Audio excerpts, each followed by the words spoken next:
हमारे चैनल में आपका स्वागत है। आज हम हैं यहाँ इंडस्ट्रियल एरिया में अभयपुर के इलाके में जो वार्ड नंबर 9 पड़ता है। यहाँ से पूर्व पार्षद सुभाष निषाद जनप्रतिनिधि के तौर पे काम कर चुके हैं। अब की बार लगता था कि वही चुनाव लड़ेंगे, लेकिन आज उन्होंने अपने बेटे को आगे किया है, अंकुश चुनाव लड़ रहे हैं। ये कांग्रेस की टिकट के उम्मीदवार थे, लेकिन टिकट इनको मिली नहीं कुछ अंदरूनी कारणों से, और अब ये निर्दलीय चुनाव लड़ रहे हैं। तो मैं सुभाष जी से बात करना चाहता हूँ इस बारे में। सुभाष जी, एक बार तो आप अपने सभी मतदाताओं को जयराम जी की कर दें। मैं अपने वार्ड 9 नंबर के सभी मतदाताओं का नमस्कार करता हूं और सभी से प्रार्थना करते हैं कि 27 तारीख के सवेरे नहा धो के शांति तरीका से सभी लोग मतदान करें।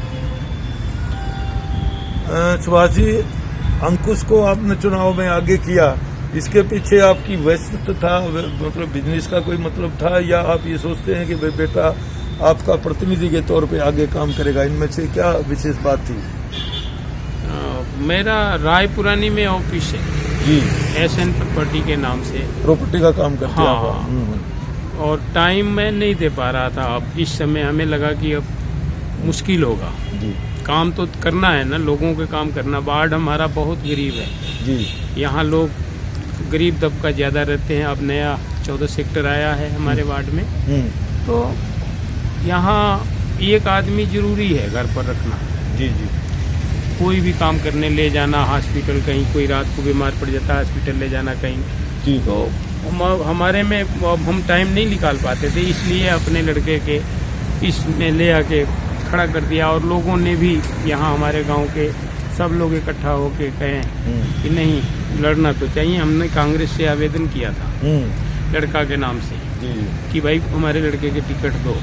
कांग्रेस के अंदरूनी कारण पता न क्या इनका, अपने हम उस पर नहीं जाएंगे जी। हमारा पर्सनल अपना जो है, ये छोटा सा चुनाव है जी। इसमें राजनीति से ऊपर उठ के मैंने सोचा, गांव के लोगों से पूछा, सभी जिम्मेवार लोगों से कि क्या किया जाए। कांग्रेस ने टिकट नहीं दिया। उन्होंने कहा कि नहीं, आजाद लड़ो आप, ठीक है, अपने तरीका से आजाद लड़ो, हम लोग साथ हैं। तो सुभाष जी, क्योंकि आपके वार्ड में अमूमन जो है ना, गरीब लोग, रोजी रोटी कमा के खाने वाले लोग ही ज्यादा हैं, वो आपके विचार से, आपसे आपस में आपका तालमेल रहता है, वो आप पे भरोसा भी करते हैं, आप उनके दुख दर्द को भी समझते हैं। लेकिन वार्ड ये जो सेक्टर 14 जो नया इसमें जुड़ा है, उसको आप थोड़ा सा चुनौतीपूर्ण मान रहे होंगे कि भाई ये थोड़ा सा मेरे लिए मुश्किल हो सकता है।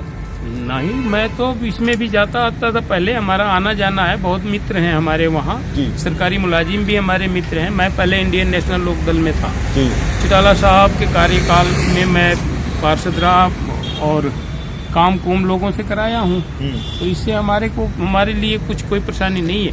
एक बार मिलने जाना है, और कल मैं डोर टू डोर भी किया, फिर जाऊंगा। लोग समर्थन दे रहे हैं। आप लोकदल में रहे हैं और लोकदल से ही प्रदीप चौधरी जी कांग्रेस में आके MLA बने हैं। एक तरह से आपको उनकी ताकत, वो जो है ना, उनका वर्दस्त आपके पर होना चाहिए था।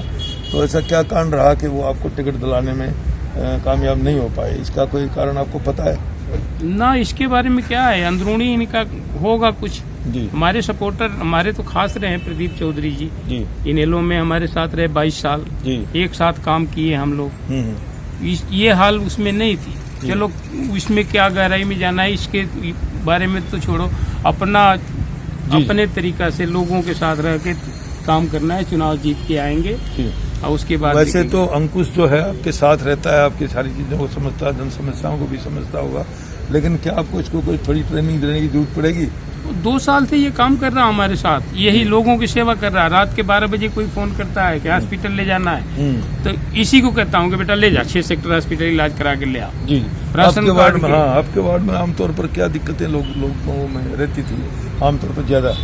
आमतौर पर यहाँ तो जाति प्रमाण पत्र का है, निवास प्रमाण पत्र का है, गांव के लोग के प्रमाणित MC की बहुत जरूरत है। इनके लाल डोरा के अंदर मकान है, इनका कोई नंबर नहीं, कोई कुछ नहीं। MC रिपोर्ट करेगा तभी रजिस्ट्री होगी। तो लोकल MC इनको चाहिए। लोकल MC रहने के बाद ही रिपोर्ट करेगा। बाहर के पहले बने थे हमारे साथ, उन्होंने पार्टी बदला, क्या किया, हमारे गांव के साथ भेदभाव किया और सारा सिस्टम खराब हो गया। तो सुभाष जी, जो आपके मुकाबले में उम्मीदवार हैं उनको लपेट लोगे? मतलब लपेटने का मतलब उनको हरा लोगे ना? अच्छी से? नहीं, ये तो जनता हराएगी जी। ये इनका अपना रिकॉर्ड कैसा है नहीं है, हाँ। हम इसके बारे में नहीं कहेंगे। जी। यहाँ के मतदाता इनको हराएगा, हाँ जी। हम नहीं हराएंगे। हमारा बेटा लोगों का है, जी जी। लोग की सेवा करने के लिए है, जी। 24 घंटा तैयार रहेगा। हम ये लोगों को सुपुर्द कर दिया आपने? हाँ वैसे जी, हाँ बात- जी, अपने बेटा को पढ़ा लिखा लड़का हाँ है। जी। अगर कोई कमियां होती है फिर आगे हम वोट नहीं मांगने आएंगे किसी से। ठीक है। अंकुर साहब, अपने वोटर्स को क्या संदेश देना चाहेंगे? मैं ग्रामवासियों अपने वार्डवासियों से सबसे पहले तो नमस्कार करना चाहूँगा, और उसके बाद जो भी समस्याएं होंगी उनको पूरा काम करने का पूरा आश्वासन दूंगा कि उनके जो भी समस्याएं होंगी उनके घर जाकर उनका काम किया जाएगा। जी जी जी। आपको लगता है कि इस चुनाव में जो है आपको कुछ ज्यादा काम करना पड़ेगा, क्योंकि इंडिपेंडेंट चुनाव लड़ रहे हो, पार्टी का या दूसरे जो नेता होते हैं उनका आपको सपोर्ट नहीं मिलेगा, वो दूसरे उम्मीदवार को देंगे, तो कुछ ज्यादा काम करना पड़ेगा आप समझते हो, या इसके लिए लोग अपने आप आपका चुनाव लड़ेंगे? नहीं, ये तो गांव का चुनाव है। पिताजी के नाम से चुनाव लड़ूंगा, उनके काम को उन लोगों के बीच में लेके जाऊंगा, और कोई ज़्यादा दिक्कत की बात नहीं है। गांव वालों से प्यार मिलता रहा है शुरू से ही, और अभी भी मिलता है। तो जो ये मेयर के लिए किसको वोट मांग ले कह रहे हैं आप, किसके लिए वोट की अपील कर रहे हैं? नहीं, मेयर के लिए अभी कुछ डिसाइड नहीं है। अभी तो हम अपना ही देख रहे हैं। अभी अपना चुनाव लड़ा जाएगा, उसके बाद हम देखेंगे क्या है क्या। धन्यवाद आपका, मेहरबानी।